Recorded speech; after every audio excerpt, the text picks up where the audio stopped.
Hai, selamat pagi, selamat siang, selamat sore, selamat malam untuk semua orang yang nonton video ini. Terlebih untuk Kak Fasya selaku PJ dari praktikum surit aku. Kenalin, nama aku Graciana Michelle dengan NIM akhir 001 sebagai praktikum surhid 2026. Dan di sini aku bakal bikin video untuk syarat penugasan praktikum surhid di modul 2 yaitu JNSS. Jadi JNSS itu apa? Jadi JNSS itu adalah suatu alat seperti GPS yang fungsinya untuk mengambil titik koordinat di suatu lokasi gitu. Nah, lalu GNSS itu ada dua. Yang pertama ada GNSS statik dan GNSS RTK atau real time kinematic. Kalau GNSS statik itu nanti GNSS-nya ditaruh di satu titik lokasi dan didiamkan dalam waktu yang lama, baru nanti dia akan mengambil titik koordinatnya. Sedangkan kalau RTK itu berarti akuisisi datanya itu secara real time atau di waktu itu juga. Waktu ngambil datanya ya berarti udah langsung keambil gitu. Nah, kemudian di GNSS yang kemarin dipelajari itu ada dua device. Yang pertama ada rover dan yang kedua ada base. Ada gambarnya. Oke, loading. Yang rover itu yang ini, lalu yang base itu yang ini.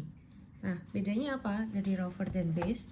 Kalau rover itu adalah alat untuk mengakuisisi datanya. Kemudian tapi kalau base itu adalah alat yang akan ditempatkan di suatu titik yang udah diketahui koordinatnya atau biasanya di benchmark. Kalau benchmark itu kan sudah diketahui XYZ-nya. Nah, itu nanti ditaruh di situ. Fungsinya untuk apa? Yaitu untuk mengoreksi data gitu gampangnya. Nah, terus bedanya GNSS sama GPS itu apa? Karena kan dia sama-sama untuk mengakuisisi untuk mencari koordinat di suatu titik kan. Bedanya kalau semisal GNSS itu koordinat yang dapat itu tingkat ketelitiannya lebih tinggi daripada atau tingkat akurasinya itu lebih tinggi daripada GPS. Dimana kalau semisal GPS itu dia tingkat akurasinya minimal banget ada di 3-4 meter atau bahkan bisa sampai 5-6 meter. Tapi kalau GNSS itu akurasinya bisa sampai cm, apalagi kalau metodenya pakai yang RTK. Nah, kalau semisal GNSS-nya bagus, itu tingkat ketelitiannya bisa sampai milimeter gitu. Nah, kemudian komponen apa aja sih yang ada di GNSS? Itu ada sekitar, kalau di catatanku ada sekitar 10. Oke, yang pertama itu ada mana ya? Ini sekalian aku tunjukin gambarnya aja ya, Kak. Jadi yang pertama itu ada tribars. Tribars itu yang warnanya hitam, itu untuk menggabungkan antara si tripod sama si pengkonektor sama si GNSS-nya. Kemudian yang kedua tuh ada tiang atau jalon yang untuk meletakkan rover. Tuh ini, ya, izin ya Kak gambarnya. Kemudian ada unit GNSS-nya, itu berarti yang paling atas nih yang warnanya kuning. Kemudian ada baterai yang ada di dalam GNSS-nya. Tuh baterainya tuh ditaruhnya itu di bagian ininya. Ini tinggal dibuka aja penguncinya terus dipencet ininya, nanti baterainya ada di dalam. Kemudian ada konektor. Konektornya tuh ini yang merah ini. Kemudian ada charger. Terus ada antena tuh yang panjang ini. Kemudian ada holder atau controller. Holder atau controllernya tuh harusnya holdernya di sini, dan controllernya itu bentuknya kayak HP cuman nggak ke foto. Kemudian ada tripod. Kemudian ada yang selanjutnya adalah meteran. Kalau fungsi dari setiap komponennya, kalau tiang atau jalan itu kan untuk meletakkan rover. Kemudian kalau unit GNSS itu ya untuk unit untuk mengakuisisi datanya. Kemudian baterai itu tentunya untuk menghidupkan si GNSS-nya. Dan kalau konektor itu untuk menghubungkan antara tripod sama GNSS. Terus antena itu untuk mencari sinyal. Kalau holder itu untuk tempatannya si controller. Terus kalau tripod itu untuk si tempatan base-nya. Terus kalau meteran itu untuk mengukur jarak apa yang diukur. Jadi yang diukur adalah jarak si benchmark sampai si base-nya itu tingginya itu berapa gitu, yang nantinya akan dimasukin waktu mana nih ya, pokoknya akan dimasukin waktu setting gitu, waktu setting si alatnya. Nah terus ini aku bakal ada sebutin beberapa langkah setting controller terus setting base sama setting rover kak. Agak panjang, kalau salah mohon maaf. Oke, jadi yang pertama untuk setting controller itu, aduh gak ada gambarnya lagi. Jadi kontrolnya dinyalain, terus nanti ke project manager, terus habis itu ke new, nanti kasih nama dan operatornya siapa. Kemudian habis itu yang diubah-ubah cuman yang bagian nama dan operator. Kalau sudah yang lain gak usah. Terus nanti di okein, terus pilih koordinator di WGS 48 UTM 49S atau menyesuaikan tempatnya. Kemudian kalau sudah di oke, lalu selanjutnya bakal ke device communication, kemudian pilih nomor regis base atau rovernya. Nomor regis itu yang di nih, yang di sini. Ini base sama rover itu nomor regisnya beda. Kenapa beda?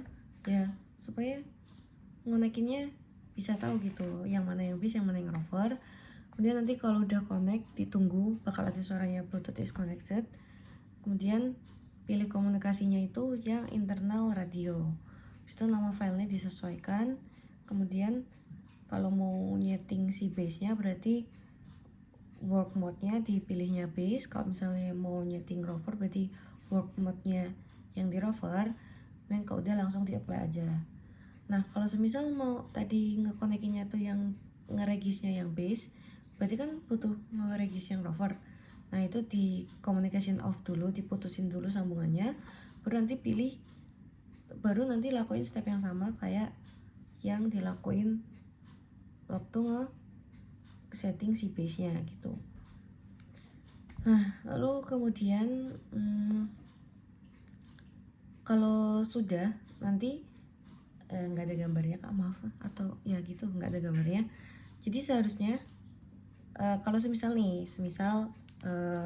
ini adalah controllernya, nanti kan waktu udah di setting bakal muncul kayak peta gitu kalau ditampilin. Nah waktu mau ambil datanya itu dipastiin nanti di bagian sini tuh ada tulisan fix. Kalau fix itu berarti data error pokoknya errornya itu sudah dikoreksi sama si base nya. Tapi kalau masih float itu berarti datanya belum dikoreksi. Dan kalau single itu berarti akuisisi data dari rover itu belum dikoreksi, atau akuisisi datanya itu cuma dari rover aja. Nah kalau misalnya kita mau ambil titik itu kan berarti bawa rover sama controller yang udah ditaruh di holder. Nah ini tinggal si rovernya dibawa aja ke titik yang mau diambil datanya. Kalau semisal udah di titik di lokasi dimana kita udah mau ambil datanya, nanti tuh di bagian kontrolnya, di bagian sini tuh bakal ada kayak bundaran, tinggal dipencet aja. Nanti bakal masuk ke kayak satu tampilan, terus nanti tunggu dia agak proses agak lama sedikit. Kalau udah ada bunyinya nanti berarti udah bisa lanjut ke titik kedua. Begitupun untuk titik ketiga dan keempat gitu. Nah terus ada satu hal lagi. Nah waktu tadi kan kita harus bawa meteran untuk mengetahui seberapa jarak dari si benchmark ke base nya. Nah ketinggian yang kita hitung itu tuh adalah ketinggian slant, dimana dia tuh ketinggian miring. Ketinggian miring maksudnya jadi kan pakai tripod sama pakai, jadi ini tripod kan kakinya 3 karena tripod. Terus nanti di atasnya dihubungin pakai controller, terus atasnya ada si GNSS nya. Nah benchmarknya kan di tengah-tengah sini, sedangkan waktu mau ngukur ketinggian sampai di instrumennya itu kan agak miring. Nah itu kita tuh ngukurnya yang itu dan dinamakan dengan ketinggian slant. Nah semisal kita waktu ngukur dapat jarak tingginya tuh 180, ya dan nanti di settingannya itu bakal diisi 180 dan itu nggak usah diubah-ubah lagi. Oh ya, di isinya tuh pakai meter, berarti 1,8, nggak usah diubah-ubah karena dari softwarenya itu udah ngerti seberapa besar dimensi si GNSS-nya, jadi udah bisa diperkirakan kayak oh kira-kira tingginya segini ya gitu. Oke, kira-kira sudah sih sepertinya itu aja dari yang sama satu lagi. Jadi waktu ngesetting bentar kak, wait mana ya? Jadi waktu ngesetting pas di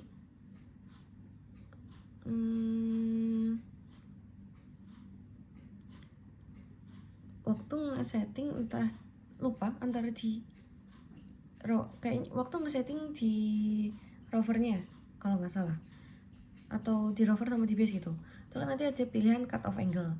Nah cut off angle itu waktu kemarin di praktikum Kak Fasya kan bilangnya di 15 derajat. Nah maksudnya dari 15 derajat itu apa? Nggak bisa kita pilih 10, 15, 20 atau sesuai dengan yang ada di situ.